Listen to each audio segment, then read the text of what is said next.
નવસારી જિલ્લાના વાંસદા પોલીસે અપહરણ અને પોક્સોના ગુનામાં છેલ્લા 5 મહિનાથી ફરાર રહેલા શાતીર આરોપી નરેશ પવારને મહારાષ્ટ્રના નાસિક નજીકથી ઝડપી પાડ્યો છે. આરોપીએ પોતાની જ પત્નીને ગેરમાર્ગે દોરવા ઇન્સ્ટાગ્રામ પર કિડનીની સારવાર સંબંધિત એક્સરેનો ફોટો અપલોડ કર્યો હતો,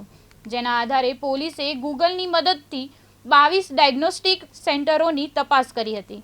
14મા પ્રયાસે નાસિકનું ચોક્કસ લોકેશન મળતા પોલીસ ટીમે પીપળગામ નજીક શેરડીના ખેતરમાં દરોડો પાડી આરોપીની ધરપકડ કરી હતી. પોલીસે આરોપીની ચુંગલમાંથી 15 વર્ષની સગીરાને હેમખેમ મુક્ત કરાવી કાઉન્સેલિંગ બાદ તેની માતાને સોંપી છે. સમગ્ર ઓપરેશન વાંસદા પોલીસે માત્ર 24 કલાકમાં સફળતાપૂર્વક પૂર્ણ કર્યું હતું.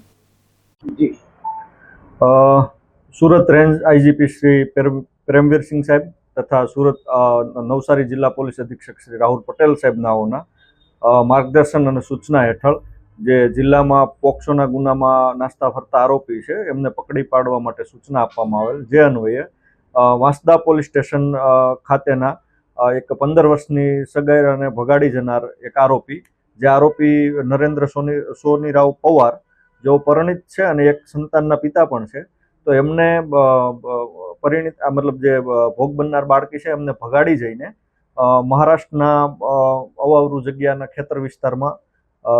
પોતે નાસ્તો ફરતો હોય તો વાંસદા પોલીસ દ્વારા મૂળ એક બાતમી એ રીતની મળેલ કે ભાઈ ઇન્સ્ટાગ્રામ મારફતે જે આરોપી છે એમને એની મૂળ પત્નીને એક્સરેનો એને પથરી થવાથી એક્સરેનો ફોટોગ્રાફ મળ્યો, તો એ ડિટેલ મેળવીને એ કયા ડાયગ્નોસ્ટિક સેન્ટરમાંથી એક્સરે કરાવવામાં આવેલ છે તો ત્યાં જગ્યા પર જઈને સ્થળ તપાસ કરતા અને ત્યાંમાંથી એમનો અપડેટેડ જે મોબાઈલ નંબર અને પછી ત્યાંનું ટેકનિકલ થોડું સર્વેલન્સ કરીને અલગ અલગ ટીમો દ્વારા મહારાષ્ટ્રના